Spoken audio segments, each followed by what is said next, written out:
Good morning, good afternoon, good evening, everybody.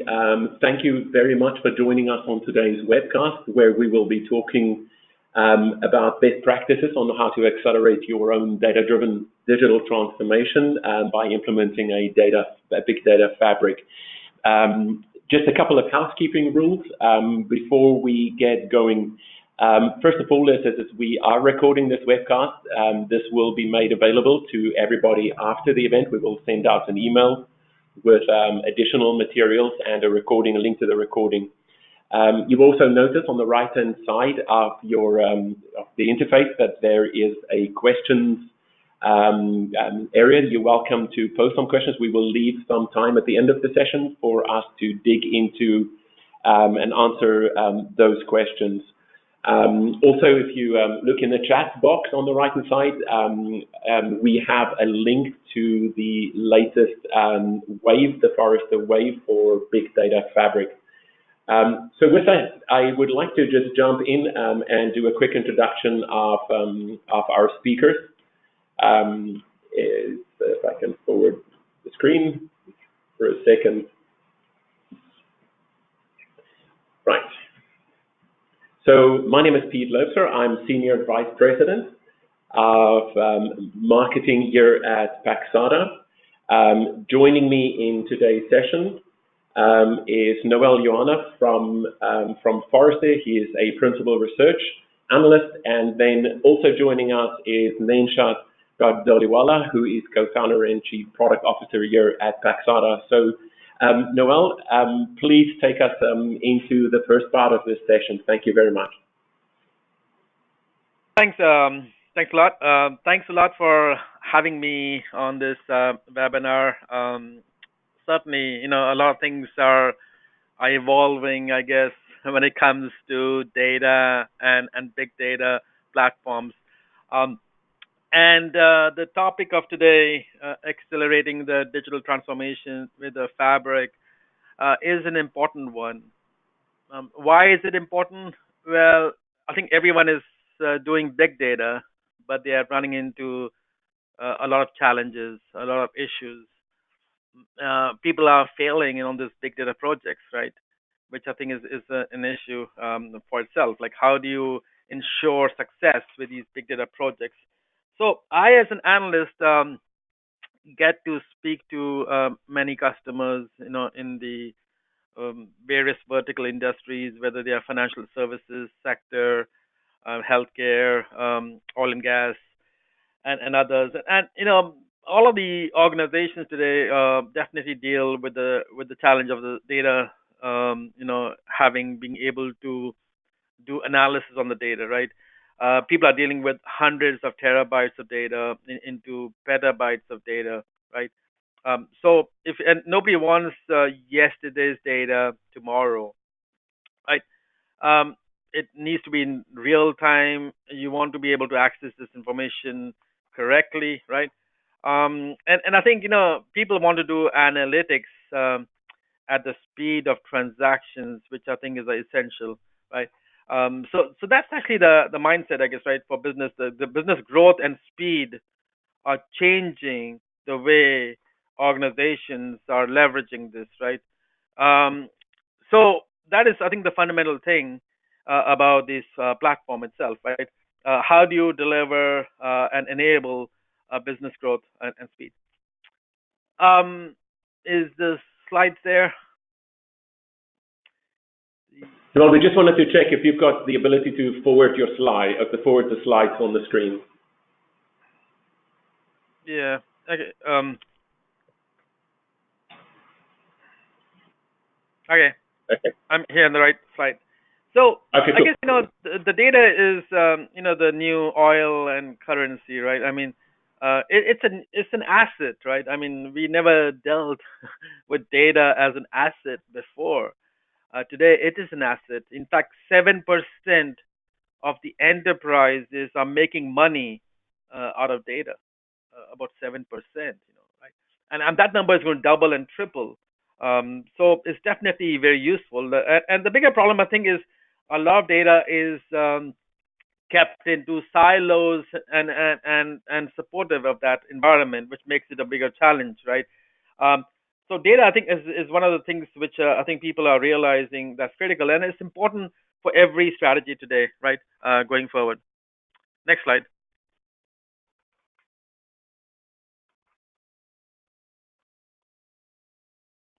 So if you look at it in terms of the amount of data we have, there's about 3.5 zettabytes of data on the public net today, and I think there are just too many zeros in a zettabyte. I guess if I put that into a computer or on my iPhone or Android, I guess I don't think they'll they'll fit into that zettabyte level.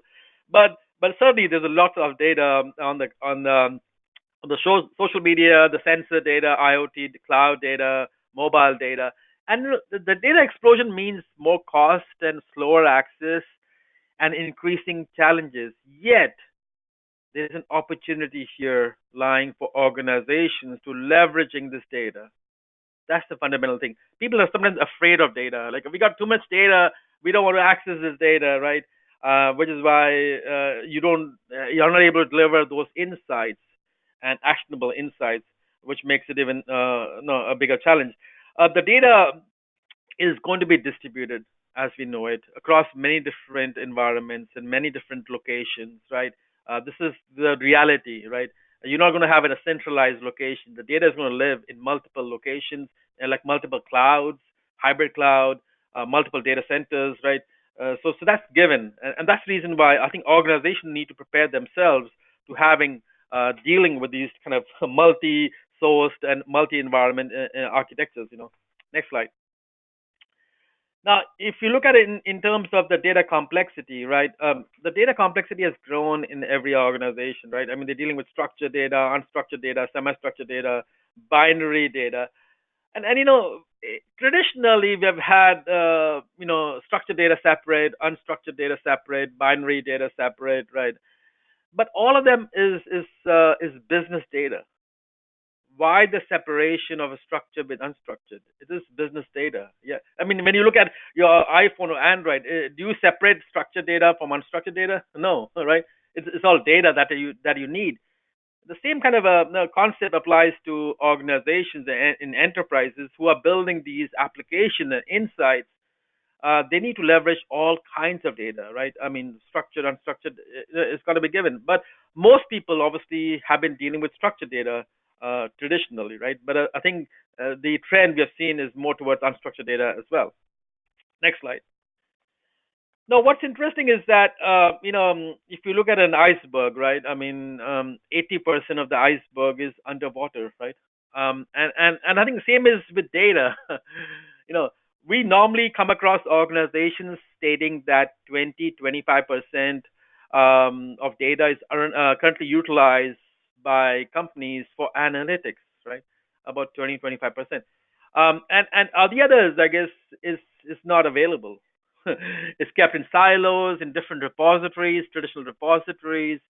Now, if you exploit that data, which is hidden or unusable or not used, so to speak, you can make better decisions. And we have seen that with organizations who are leveraging all kinds of data. In fact, the more data you use, the better um, your insights and advanced insights could be. This is the fundamental thing, which I think companies could leverage, right? So I think that's the key takeaway that you should not be afraid that hey, we got lots of data, it's sitting in silos.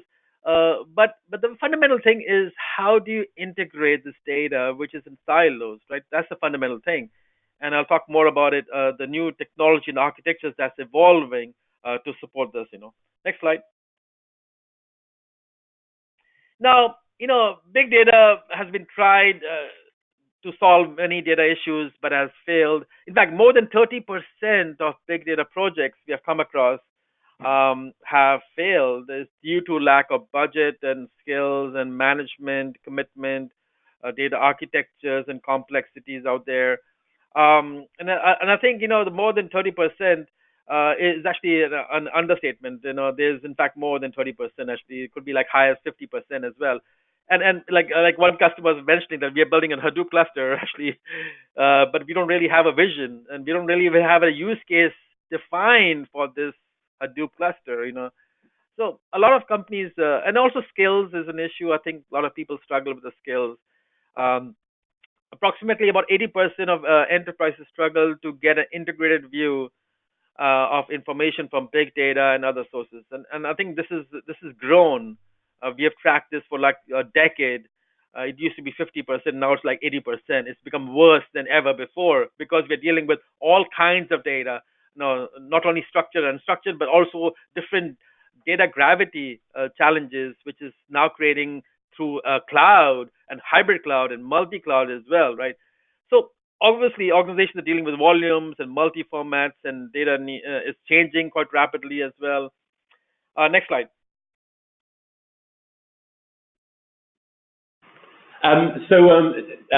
Noel, just before we go on, I think it's time for the first poll that we would like to push to the audience if we can, Okay. please. Sure. All right. So I guess this is the first poll. I guess we will take, and I guess this poll is like, what is your key big data challenge today?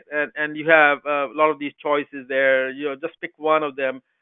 Data silos that are difficult to deal with, data security and governance issues, increasing data volume, dealing with non-structured data, lack of technology skills.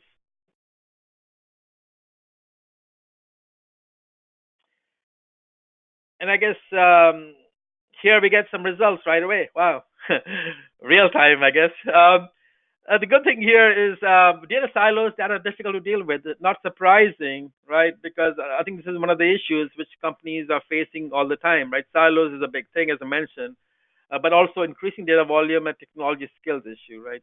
I mean, I think all of these are relevant. Okay, cool. Next slide.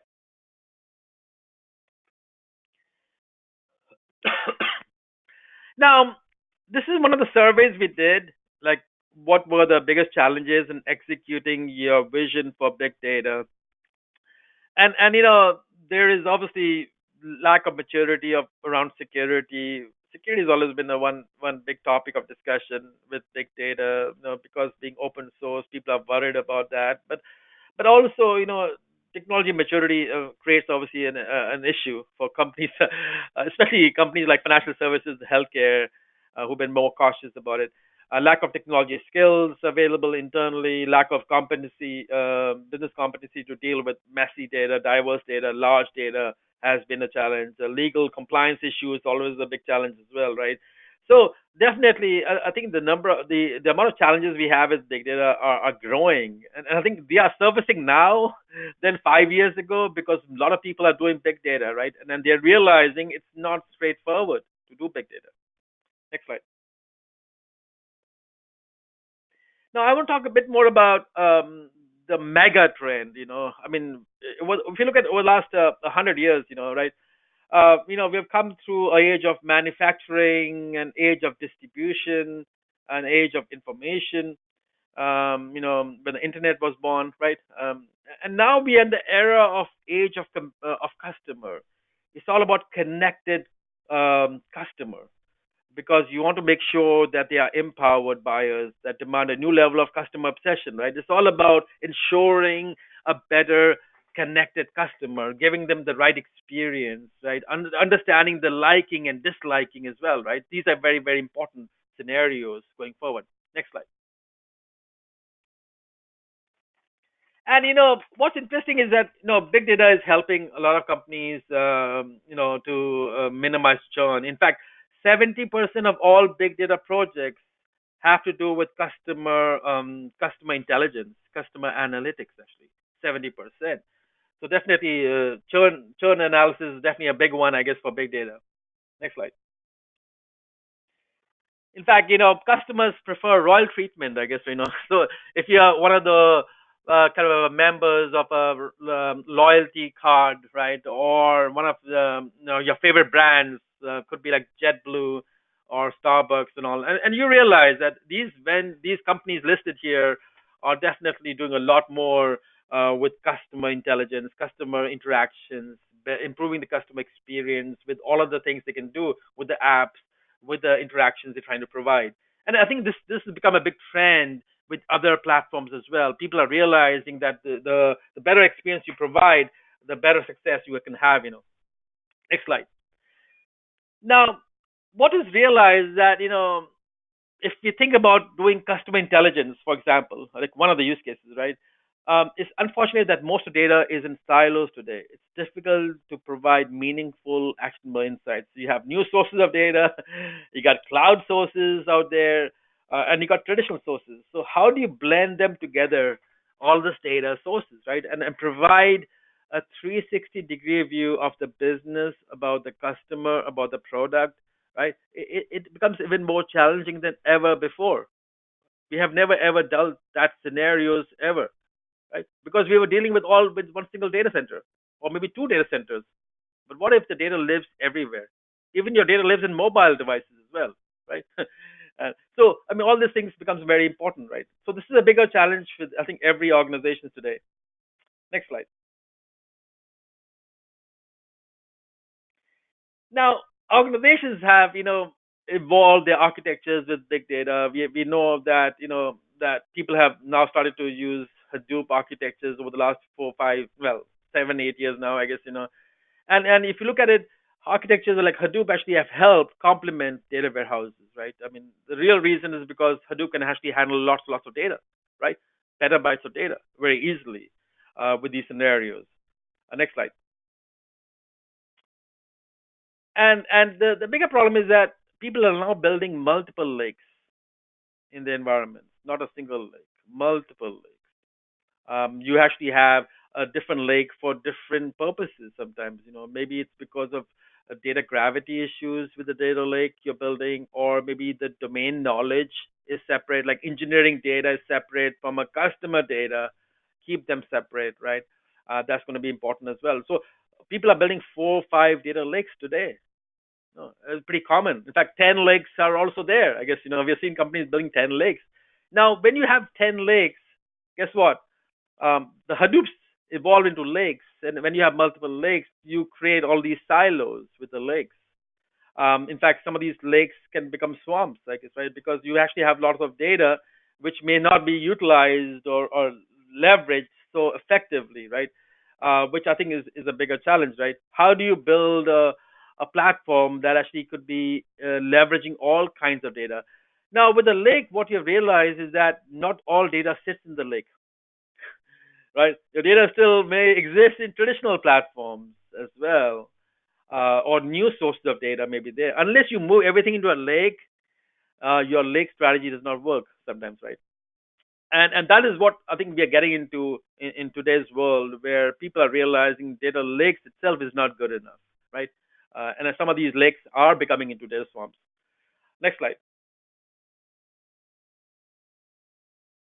So what what we are proposing is this modern architecture called the big data fabric. I'll talk more about the architecture later, but what the idea of this architecture and the platform is all about is that it overcomes the data silos issue, not only from multiple lakes and Hadoop clusters, but also traditional sources, right? How do you ensure integration of data across these silos? And Fabric is not an area where you're holding data or persisting data. The data is still in the silos of the location of choices, like the lakes, like the clusters of Hadoop or Spark, or traditional data warehouses and databases, what have you, right? So this is one big element of focus for the Fabric. It's a semantic layer you're building above the lakes, above the Hadoop clusters, above the traditional sources, to understand the data where it lives, but also to integrate, transform, convert. And the focus is on zero code, not coding with Java and C Sharp. Like one customer was mentioning that we got data coming in from a customer at 10 o'clock in the morning on Mondays, and we don't have the knowledge of the format of the data. Now, if we give that data to a programmer or developer, he'll probably come back in a week trying to tell us, hey, this is the program ready. We can do now analytics on top of that. Well, that's not good enough, right? We need to get this data aligned quickly enough so that we can do real time insights of this platform, right? So the zero code becomes a very important focus for organizations. The focus is also on self-service, real-time automation through AI machine learning, and that's what the Fabric does provide. you that self-service capabilities, the real-time capabilities through the AI machine learning, and we'll talk a bit more about that. Current adoption of Fabric is about 25%. Now people have been doing it. Now, some of the large enterprises have been doing it, but they've been doing it through hand coding, spending a lot of time and effort. You can build it by in-house environments, but it requires a lot of these open source technologies, but also a lot of development to be done. Like one customer was mentioning, they almost have 65 developers working on Big Data Fabric architecture and deployment, and they wish they had a solution that can automate all these things. And Big Data Fabric in the cloud has become very important as well. 35% of all of the big data deployments today, Fabric deployments, are in the cloud. Definitely growing a lot as well. Next slide. Now, if you look at it in terms of the Fabric, like what is the Big Data Fabric? It's bringing together disparate data sources automatically, intelligently, and securely, and processing them in a big data platform using Lakes, Hadoop, Spark to deliver a unified, trusted, comprehensive view of customer and business data. Right. I think a key words here. Obviously, we're talking about intelligence and automation. That's the real key. The zero code is very important factor here. It's storing the metadata, the understanding the semantic layer of the data across different source environments and what have you, and be able to drive different types of use cases, right? Not just doing customer intelligence. We just talked about it, but there could be different types of use case environments. Next slide. So think of this architecture at a high level. The Fabric glues the lakes. Here we have the diagram which shows multiple lakes. We have data warehouse data. We got also traditional data sources. So the Fabric here, that black box there on top, actually is the semantic layer which you're building across these different types of environments. In real time, near real time, dealing with all the relevant data for consumption, whether it's discovery, preparation, you're doing system of insights, you're doing predictive analytics on top of that platform. So it could be done in different contexts altogether with the Big Data Fabric. So it becomes a focal central point. The data could be living anywhere. It could be in Asia Pacific. It could be in Europe. It could be in the US. It could be in different formats, in different locations, different repositories. Yet you are able to get a trusted self-service, integrated view about the data, which is very, very critical for any application, but also for any business to function today. Next slide. So at a high level, without getting into much details, we can spend the whole day about this. But there are 5 components to the Big Data Fabric, and they're listed 1 through 5. One being data ingestion, which is all talks about the machine learning, streaming data, ingestion of data, understanding the data formats. Second being the data management and intelligence around security, governance, metadata search, which runs obviously a vertical bar across all of these layers. And then you got orchestration layer, which transforms, integrates, cleanses data. And then you got discovery layer, which is the preparation, curation, virtualization. And the 5th being the access layer, which is mostly in memory driven layer as well. Combining all these together drives the strategy for companies, and this is what we've seen. Who's doing it? Well, lots of Fortune 1000 people are doing it. Even Fortune 10 people are doing it as well. Global 2000 folks are doing it as well. And as mentioned, most of the people are doing it through a lot of manually written code to building this Fabric. And this is the reference architecture. If you want to go ahead and build it yourself, you can go ahead and build it. But obviously, it requires a lot of people and resources and technologies to actually make this happen. There are obviously solutions now emerging over the last few years who have the solutions in place to make this all integrated and leverage without any writing code, which I think is really the fundamentally disrupting the way data management can be done. Next slide. So Noel, this is time for our second poll. So we'll just push that one up there, and if you can sort of read out the poll and results for us. Thanks. Yeah. So what is your top big data use case? And you have choices here. You can select one, I guess, customer 360, fraud detection, complementing data warehouses, real-time analytics, and IoT analytics. So we'll just give a second for this to complete. Yep. Another. Whoa. Ooh. Wow. Unsurprisingly, it is customer 360. Wow. Okay. Maybe financial services people are not, or people are not afraid to talk about fraud, I guess, on the polling. But customer 360 is not surprising. As I mentioned earlier on, 70% of all big data projects have to do with customer, which is why I think that's the case. So that's good. I mean, I think it kind of fits very well with our theme here. Next slide. So, in fact, here is our top use cases defined by Forrester when we interview customers. Customer 360-degree view of the customer is important. Product and business, fraud detection, risk analytics, landings, data landing staging area for warehouses, integrated analytics and dashboards. So, I mean, the list goes on and on and on, right? I mean, there's many different use cases which people are doing, which I think is really the fundamental thing of the big data fabric. You start with one use case with the fabric, and you start to do other use cases as well. It is not a custom built fabric. It's a very general purpose fabric. What people are doing right now are building custom build data platforms, and that's good. But guess what? You can't do the second use case anymore. Well, you're stuck, right? The fabric is different. The fabric is more open. It's got a standard which can build multiple use cases. That's the real advantage of the fabric. You invest once and you expand the platform, and you can do many, many use cases, which is what people are realizing with the fabric. Next slide.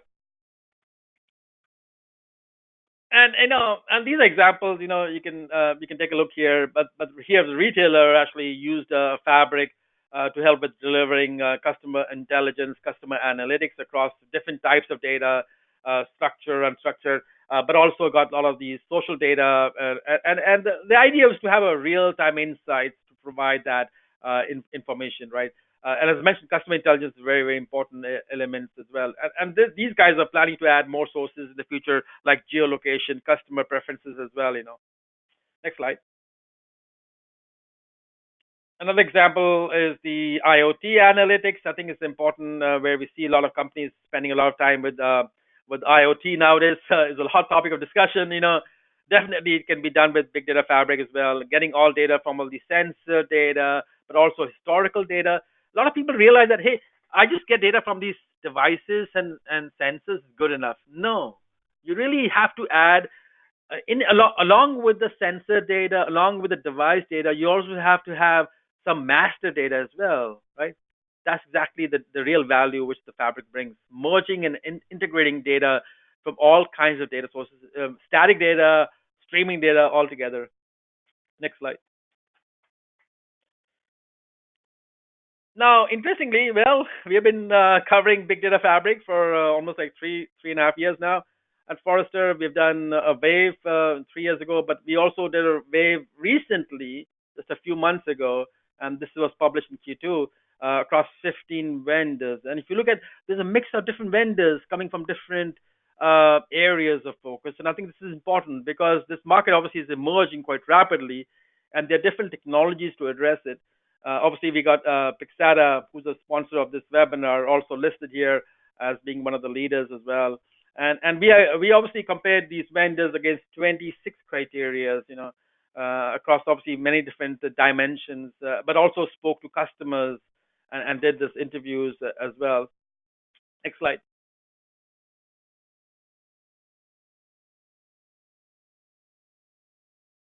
Now, I guess recommendation wise, I would say don't boil the lake, right? Because obviously, you start with a few sources, right? The idea is actually to start with a few sources with the fabric, right? You don't have to have a data lake to support, by the way, a big data fabric architecture. Sometimes people say, well, do you really need a lake to do a fabric? No. Why? Because the fabric can actually integrate with all kinds of data, whether it's a lake, whether it's a Hadoop cluster, not a lake, or could be a data warehouse data, or could be traditional data sources as well. Create a big data fabric team to ensure success.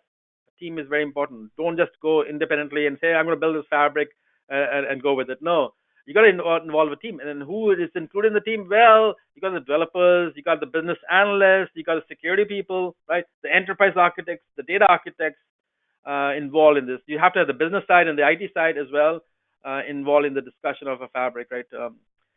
Leverage ML, machine learning and AI to automate the various layers of fabric. I think this is very important for every organization to leverage. Keep security in mind when building the fabric because data, fabric could actually exploit lots of of data. Make sure people have privilege to access the data.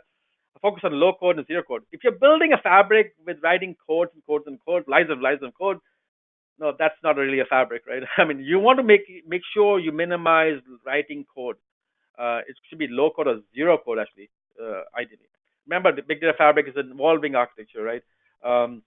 As we get into memory, GPUs, and all things, this fabric will also evolve further as well. So it's actually a future-proofed architecture which people are leveraging with fabric. Next slide. I guess with that, I'd like to hand it over to Nenshad, I guess.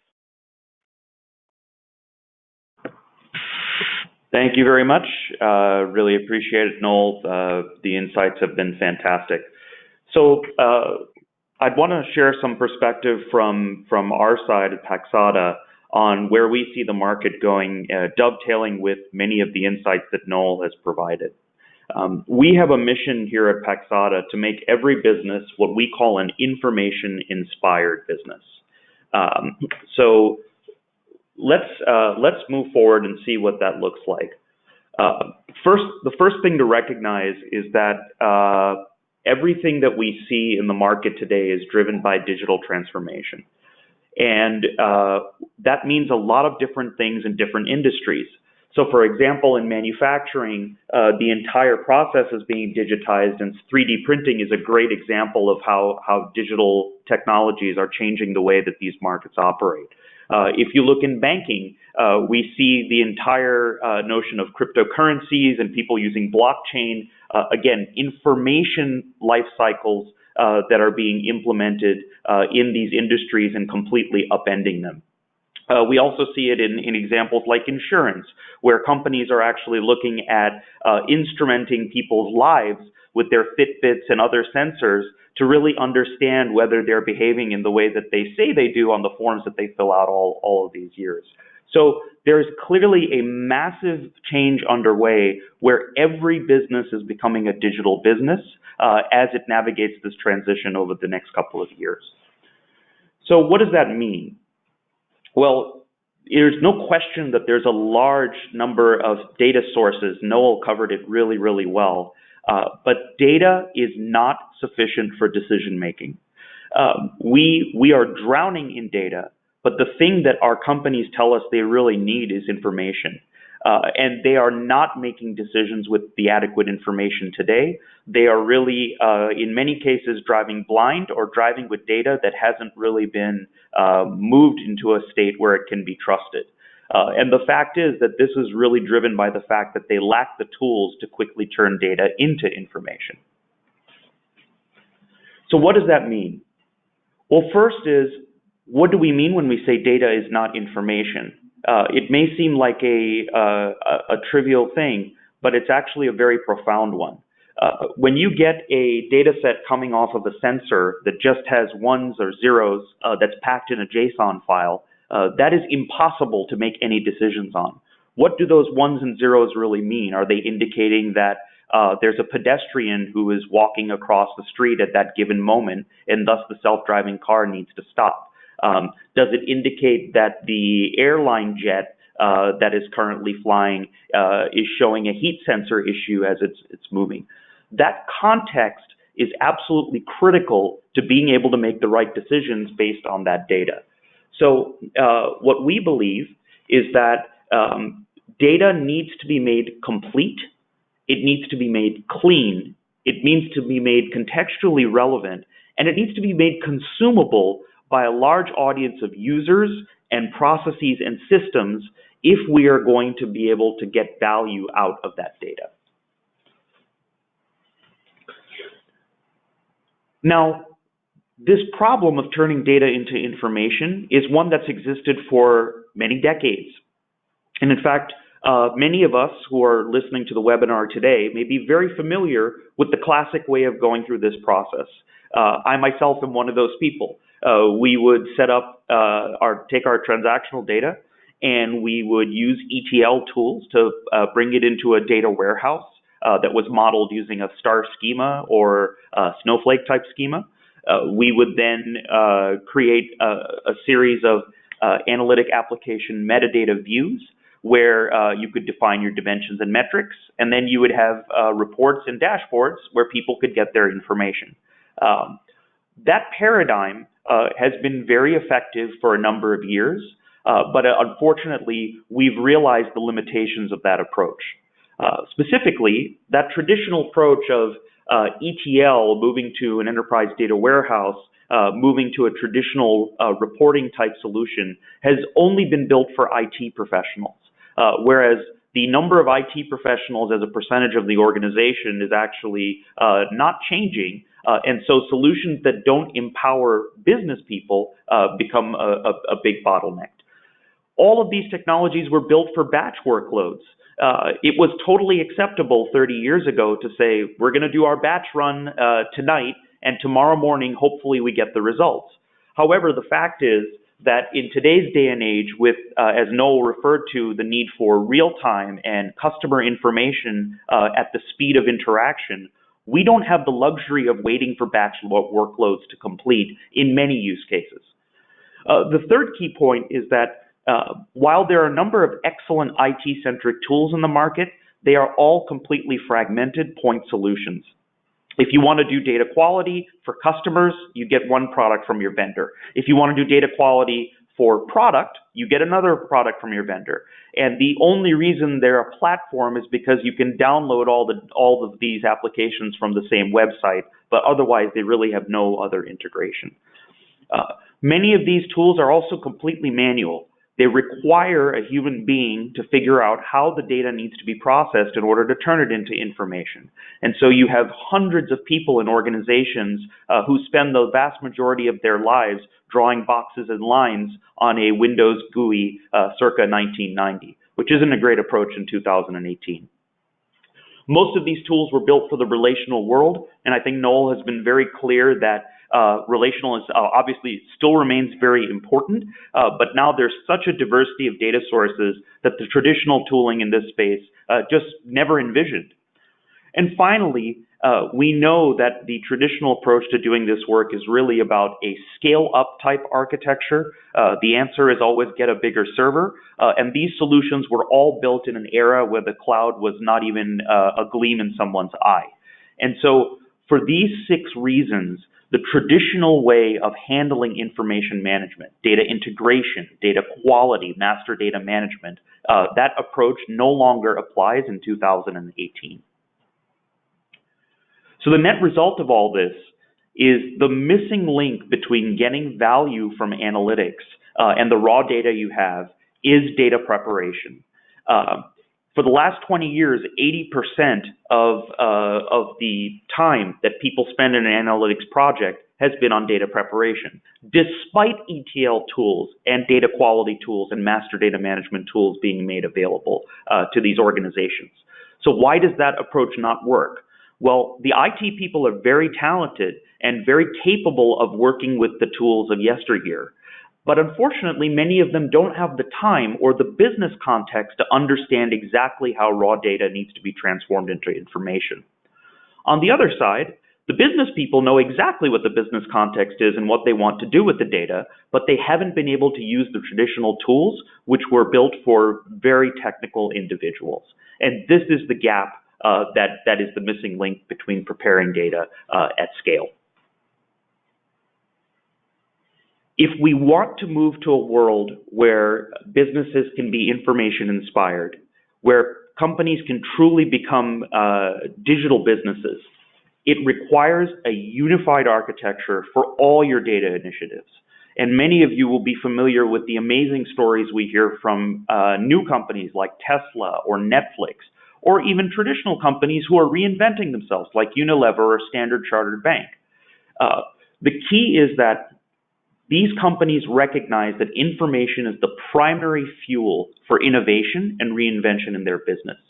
And the only way that's going to happen is if they empower all of the business consumers in their organization with information at the speed of thought, and yet do it in a manner where it's a governed experience. It's not about a free-for-all. Even in a democracy, we still have laws, and those must be followed.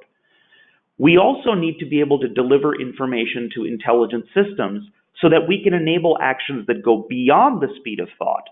It's not just about enabling human beings, although that's really important, but it's about enabling APIs and processes and delivering information in the moment.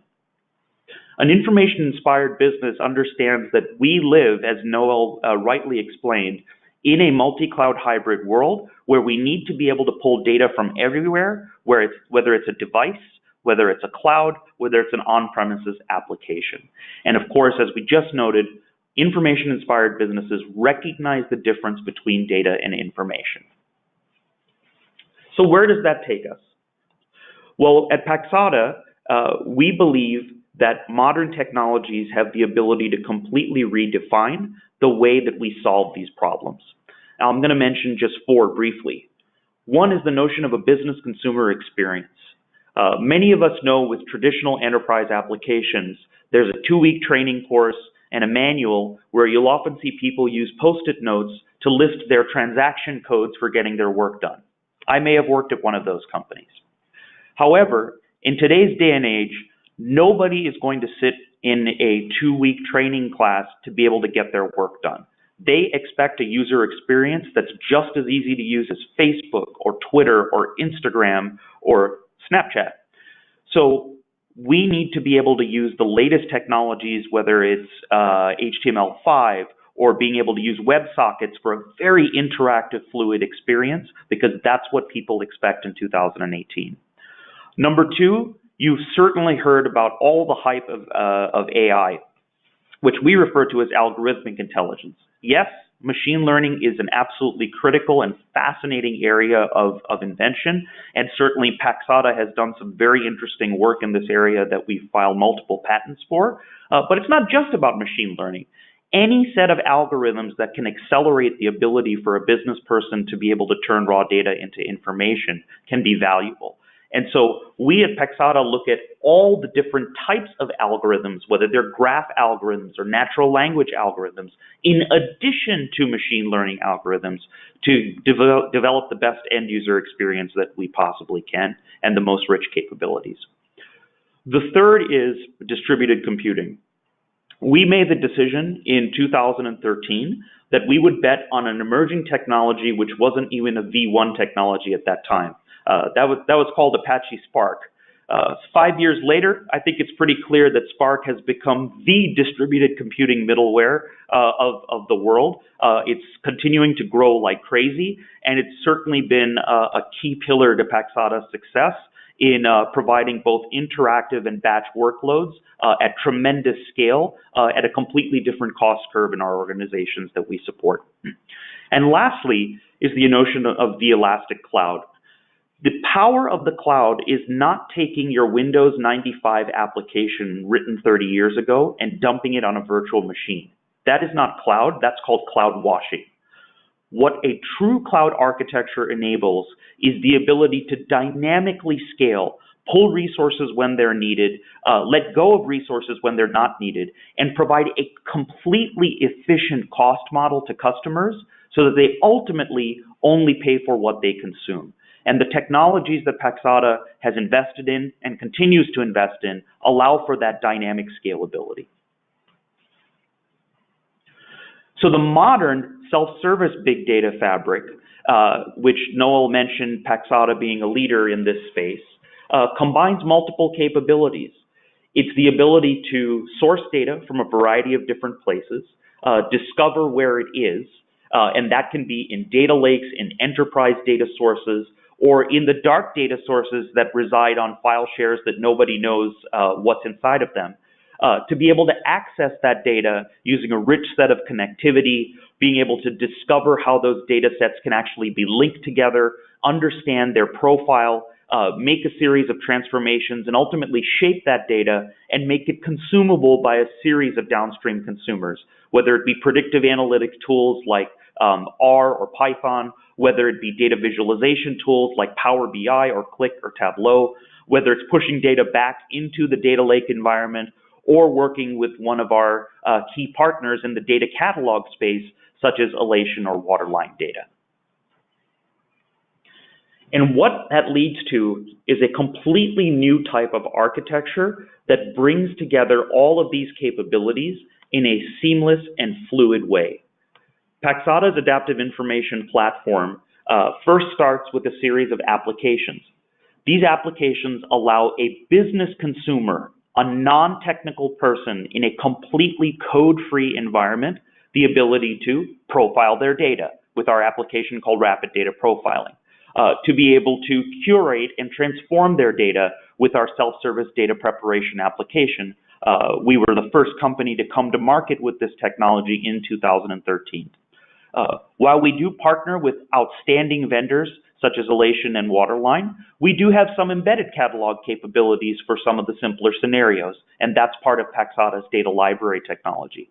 And finally, Paxata often finds itself embedded in larger application ecosystems where our customers and partners are using Paxata out of a broader flow of information. The second layer that these applications talk to is a unified information services layer, and this unification is really important. This is not 10 products that were acquired and slapped together on a website. We have a common set of services that allow us to search for information, ingest that information, automatically integrate that information using machine learning algorithms, apply data quality rules both manually and automatically, enrich with third-party data, be able to automate that entire process into a repeatable flow, and still provide a very rich set of governance capabilities, as well as the ability for people to collaborate very naturally and in real time. So this unified set of information services is what powers those data profiling and data preparation and catalog applications that you see in the layer above. The next layer that's absolutely critical to our platform is the intelligent algorithms and recommendations. Paxata uses intelligence in multiple different layers of our system. When you try to ingest data from an outside source, Paxata can automatically detect what type of content that is. Is it an XML file or a JSON file? Is it an Avro file or a relational database table? The moment that we can detect that, we can automatically parse and turn that data into a structure a business person can use. So they never have to go through the process of writing XPath notation as an example. They can just take XML and turn it into tabular views that they can work with.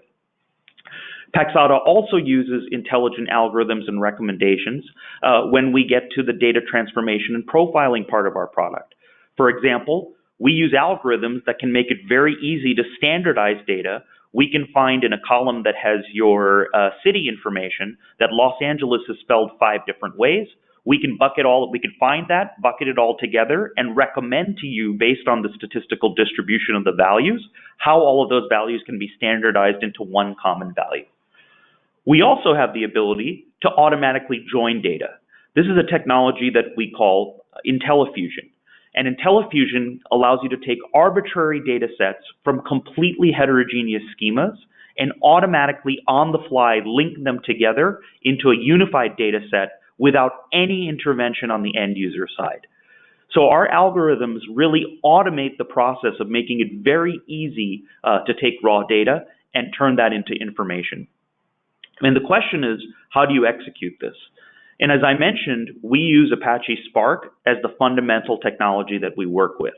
However, on top of Apache Spark, Paxata has filed numerous patents that allow for a very rich in-memory columnar pipeline architecture. What this means is that unlike every other solution in the market, Paxata has the ability to work with entire data sets in an interactive fashion without resorting to sampling and batch usage.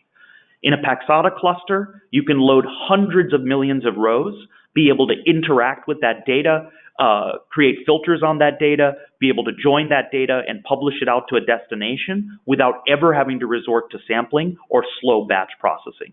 This is the power of that distributed information processing engine.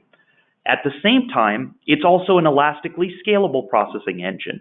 And so our customers in our latest release, our 2018.2 release, now have the ability to use technologies like EMR, where we can actually launch dynamic clusters, which on a per job basis can launch the job, pick up as much auto scale as is configured in the auto scaling rules, run the job, and then shrink back down to a minimal size once the job is done. This is the power of what we call adaptive workload management. So having this very comprehensive engine that handles both interactive and batch workloads is something that's very unique and absolutely essential to having a big data fabric technology. Lastly, I'll mention is the notion of connectivity.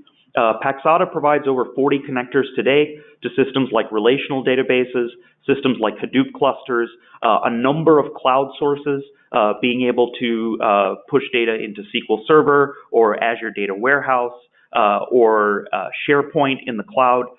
Additionally, there are systems like Amazon's S3, DynamoDB, Redshift, and so on that are all supported by Paxata. And a key thing here is that as a big data fabric, we support both read and write.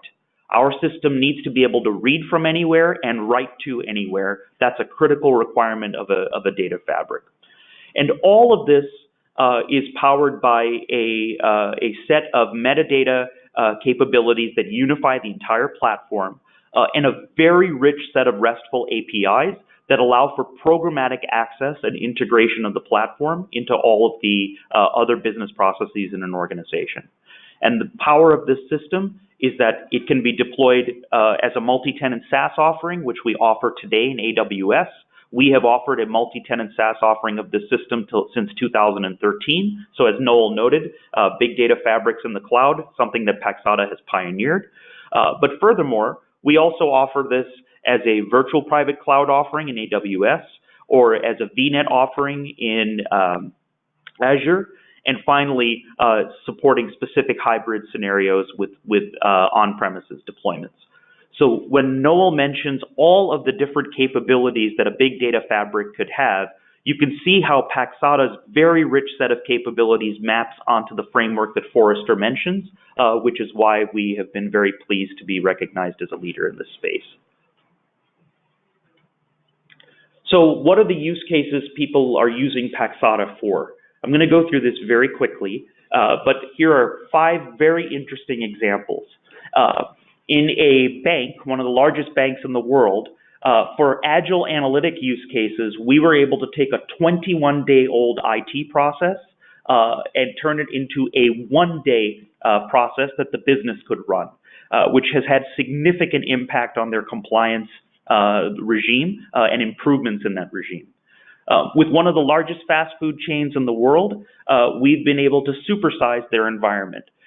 Specifically, they were able to reduce their legacy data warehouse costs and move to an AWS environment where they now have dozens of business analysts being able to do work on things like mobile coupon redemption and a number of other very interesting Customer 360 use cases. One of the largest pharmaceutical companies in the world uses Paxata for Customer 360 use cases, especially around multivariate matching. Being able to create a customer master, a contact master, by doing address cleansing and deduplication has really made a difference in their ability to remove their costs. Paxata is not just used for analytic use cases, though. In fact, you can see here, one of our fantastic use cases was our application data migration use case with one of the largest media companies in the world, where they were able to accelerate an 18-month process.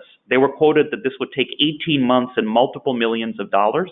They were able to turn that into a 4-month process using Paxata's cloud offering and be able to merge 2 of their sub-entities into a single new entity. And finally, as we're hearing more and more in the industry, data monetization is becoming an absolutely critical capability for companies as they want to take the data assets that they're generating from their business processes and turn those into reusable assets that they can monetize. And customers are doing that today with a master catalog service that we're able to actually add 100K new SKUs a month in very few amounts of time. So a very diverse set of use cases for the fabric that Paxata provides, which has added a lot of value to our customers' experiences. So closing off here, what makes Paxata unique? I think you heard from Noel what the requirements are for a big data fabric and Forrester's perspective on that. Where we differentiate is number one, Paxata provides an interactive at scale experience. There is no code in our environment. It's visual, interactive point and click, just like Excel. Some of our users call it Excel on steroids. Number two, it's intelligent. You don't have to draw boxes and lines to do your data management work.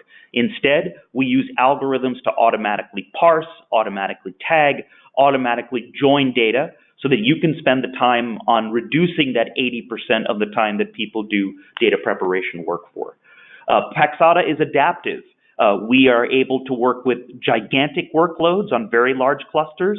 We're also able to shrink down to very small clusters and then move the rest of the work to a batch workload using variable cost models and elastic scaling that you might find in technologies from the Amazon Web Services world. Number four, it's a completely governed environment. Everything you do in Paxata is recorded. Paxata has the ability to give you complete lineage, the ability to roll back, see versions of previous steps, versions of previous data, so it is possible to completely recreate any snapshot in time. And finally, Paxata is a collaborative environment. Data preparation activities in a fabric are not done in isolation with individual users on a desktop, or at least they shouldn't be. So when you have an enterprise class solution allowing multiple people to work simultaneously in an interactive way with a Google Docs-like experience, being able to publish data to downstream systems, being able to ingest data and tag it, all of those capabilities need to be woven together into this fabric environment that Paxata provides. Thank you, Nenshad. That was pretty awesome and quick. So a quick reminder is that for folks, if you have some questions for our speakers, you're welcome to post them in the questions mark. I saw a couple that came in earlier, Noel, and I know that you went through this pretty quickly. So the question is basically, you spoke about this data fabric team, and you started talking about where they might be located and so on. But I wonder if you can expand a little bit on what kinds of skills would you expect to be in a fabric team like this? Well, I mean, the fabric team would have a composure of data architects and developers in security and enterprise architects and business analysts. A combination of business and IT actually is critical. As I mentioned, a combination of different skills are required for this, not just one side of the coin, I guess, because security is very important as well, right?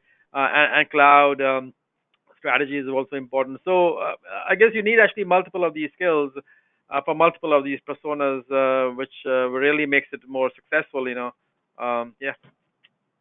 Cool. And the other question that has come up is it's just sort of, you spoke a little bit about the adoption and the growth in the cloud. So does Forrester have some kind of an estimate of what that picture will look like? I think you said that it's 35% of the fabric is deployed in the cloud today and it's rapidly growing. Do you have an estimate of in 2 to 3 years' time? Does that number double? What do we think that number looks like? I mean, we are expecting it to double fairly quickly because, as you know, cloud adoption is growing quite rapidly.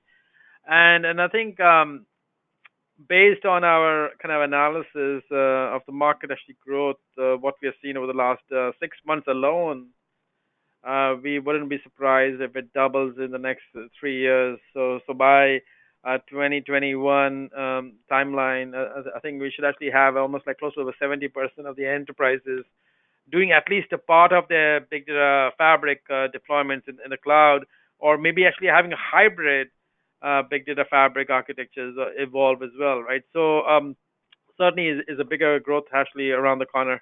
Yeah. Cool.